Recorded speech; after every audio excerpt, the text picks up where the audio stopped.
name is Yo-Yo. I'm a CS PhD, um, working with Professor Xie, and my research is focusing on using AI model for drug discovery. And I also teach at Hunter. The class I teach is called Big Data Analytics. So for my PhD thesis, my research is mostly about using AI to discover drugs. And the most exciting part is that we're kind of taking a different approach compared to standard drug discovery. Our focus is mostly on those incurable disease where there's no like actual treatments to that disease, like Alzheimer or like those crisis kind of disease. Because we're like computer science, so we're mostly building the model. So we try to develop our own machine learning models to model the how from this drug taken and how this drug actually interact with all these like molecular levels in the human body, from this like biology flow from DNA to RNA to all the way to protein, all the way to this drug response phenotypic effects. So we want to create this model, like having this big picture. Mapping this very complex procedure, because we have some characteristics of the disease. So we want to see which drug can actually change this disease from a disease state in the cell level to this healthy state.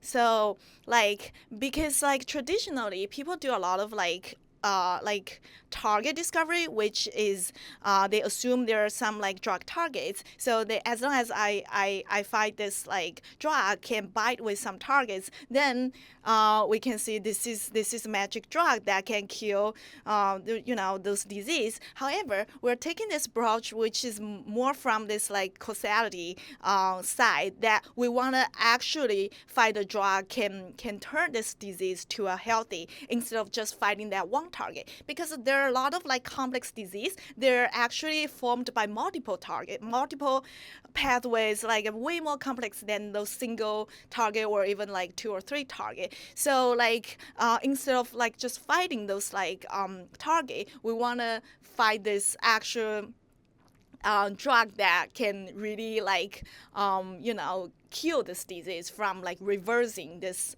cellular states. Do you study biology as well? You're in computer science. How do you know all the other things about this?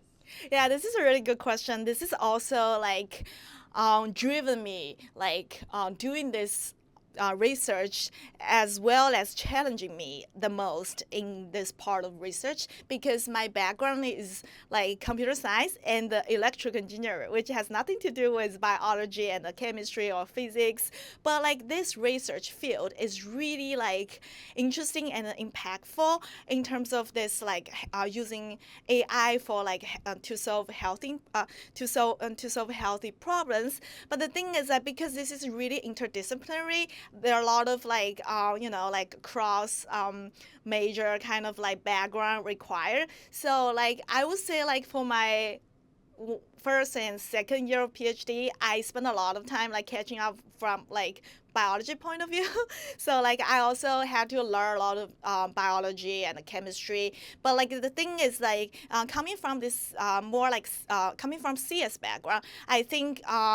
We have our focus on this algorithm design, but if we can also spend time on learning biology and the chemistry, I think this is a very interesting problem for us to really tangle on. And although I would say I feel like this is still a long learning, like a lifelong learning thing for me to learn everything together. But because of this, I think there's always something intrigued me to learn more and discover more in this health AI field. Yeah. Yeah, I think I would give most of my this interest credits to my advisor who's here. I think because honestly, like coming to do this PhD in CS at first, I really didn't know I would like be doing this. Like, and also I would never thought about like coming this far in this field, and even as quite an expert in this field. And also like I would say our lab's research is really pioneering in this field as well. I think my advisor played a very important role in my like research, and also this like bringing me to this like path of the research. And because of him, I got to know like how impactful like doing like biomedical thing with machine learning and the AI can be. And obviously like this is also, as we all know, this Nobel Prize recently just went to this like computational biology, which is using this like AI for protein design from this U Washington by David Baker. So it's really like fascinated to me because we're doing very similar research. So that's also the first time for me to really like feel like I could be this close to Nobel Prize. And there was no, I think I would never sort of like thinking that way even before I like came into this PhD. I actually worked in industry for another 3 years as well. I'm not sure this interview has time for me to talk about that as well. Because yeah, that was another part.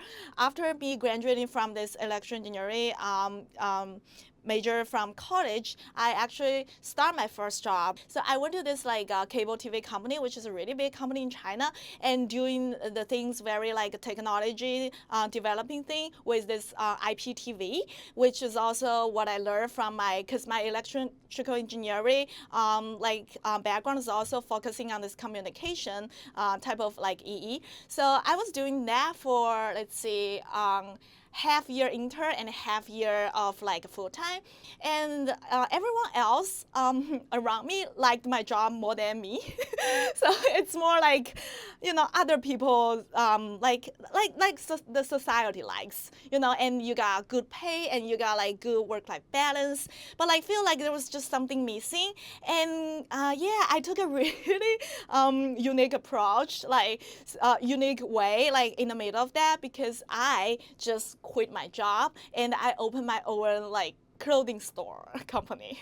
So that's a very like different path that I in my resume, and I always like try to like, you know, tell the story in different ways to different audience because of like how different, and it's very unexpected to most of the people. So I try to adjust my story, but the true story is like, yeah, I just you know I really didn't like the path in that company, which was too smoothly for me. So I wanted more challenging, and I also want to do the things that that will bring no regrets to my life. So I had an actual shop in this like commercial building. I also had this online store. So I was also one of like very like pioneer store doing this business mode.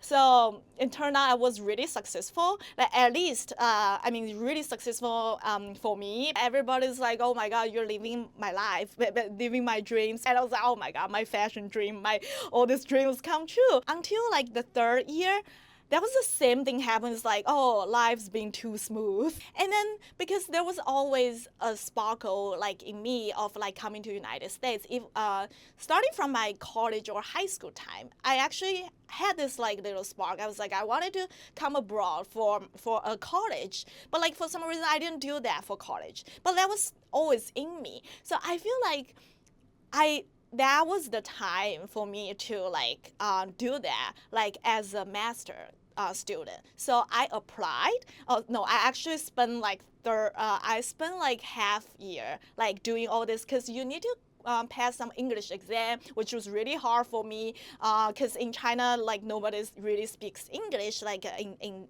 your daily life. So I had to catch up with my English, and also there were like GRE, which is a graduate school standard exam. So I spent like half year like really working on that.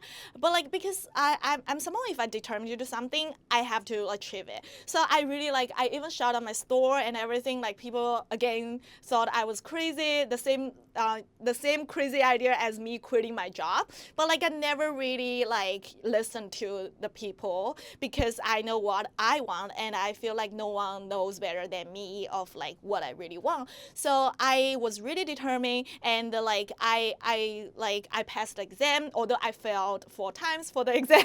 For my English exam, I was really tough for me. I eventually went to Baruch College for my master's degree, which is also in CUNY. My master was focusing on data analytics, but I feel like I need to learn more, like in this like data science and computer science field. A lot of people like they even suggest me. They're like, oh, if you want to study more, you can study another master.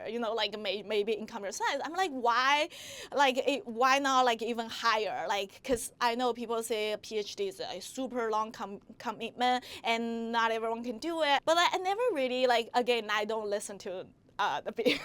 I don't listen to most of people, especially the like kind of negative kind of suggestions. So then I feel like I maybe I'm one of those few people. And then I was again determined to do a PhD. That's how I pursue. My PhD after the master, and then I got to know an advisor, and then he brought me into this field, and then here I am. When I really like understand what I'm doing and then also realize how impactful this research I'm doing, and I'm like, oh my God, I'm like maybe this is like one day there might be really like a drug discovered by me, like like solving this like Alzheimer's disease, solving this like depressions, solving all this like disease that people are suffering about. So I feel like this is really something motivates me to do my research as well. Yeah. I really like teaching at Hunter, how like passionate the students are like learning in the class. They're very like curious, and they're very like enthusiastic with the topics that I'm teaching.